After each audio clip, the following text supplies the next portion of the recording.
We have so many elderberries coming in off the trees right now. This is just off of one. I've already de-stemmed one container full of these elderberries.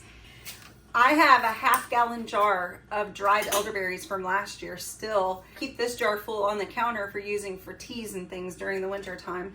I made jelly last year. I made elderberry pies, and I also made a bunch of elderberry juice. Basically, I just made the juice and canned it, and then whenever we need it, I mix it with the honey as needed, because you don't want to can the honey. If you cook the honey, you're cooking all the goodness out of your honey. And I have several of these jars left. What am I going to do with all of this elderberry we have coming in? Well, I have the farm stand. So my plan is I'm going to dehydrate a bunch of berries to sell on the farm stand this year. But I also want to try to make elderberry tincture this time.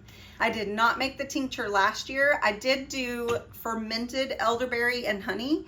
So this year I want to try to do a tincture. I'm going to put some on my trays and get them in the dehydrator, the ones that I already de-stemmed, and then we're going to start a tincture, and then I've got to finish de-stemming all of these elderberries. I'm going to de-stem them and dry them and sell them dehydrated berries on the farm stand. But first, I'm going to show you this tincture. These are the ones that I already de-stemmed. The recipe I found said to fill it about 2/3 full with elderberries.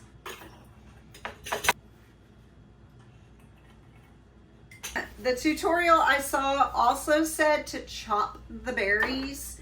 That would give you the most, that would open up the berries and give you the strongest tincture. Mine are fresh. If I was using my dry berries, I would probably run them through the food processor to kind of chop them up a little bit and toss them in there. Since these are fresh, I'm just gonna mash them a little bit.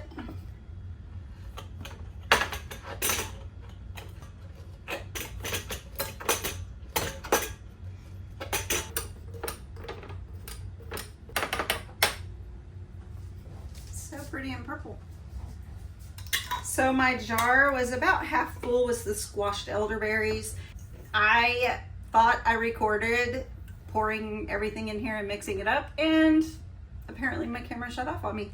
So you just need an 80 proof alcohol. I'm using vodka. I'm using the same vodka that I use for all my tinctures, my vanilla extracts that I make. I just poured it in here and I stirred it, mixed it up really well. I'm just gonna set it over here where it's not in any direct sunlight. I give it a shake whenever I think about it, and in about 4 to 6 weeks, it'll be ready to strain and bottle up. Like I said before, we keep the dry elderberries on hand to use for making herbal teas whenever we aren't feeling well. We will start using the elderberry to just help us kind of get over the yuckies or whatever. I will make elderberry syrup. I've taken the elderberry syrup and then made gummies with it. That was delightful. I just wanted to share what we are doing to help combat the sicknesses that are going to go around inevitably this fall. I hope you'll stick around. I'll make another video to show you when it's time to strain this. I'm glad you stopped by and hung out while we made some elderberry tincture. I hope you'll come back by when it's time to strain it. I'll see you next time when you come by the homestead.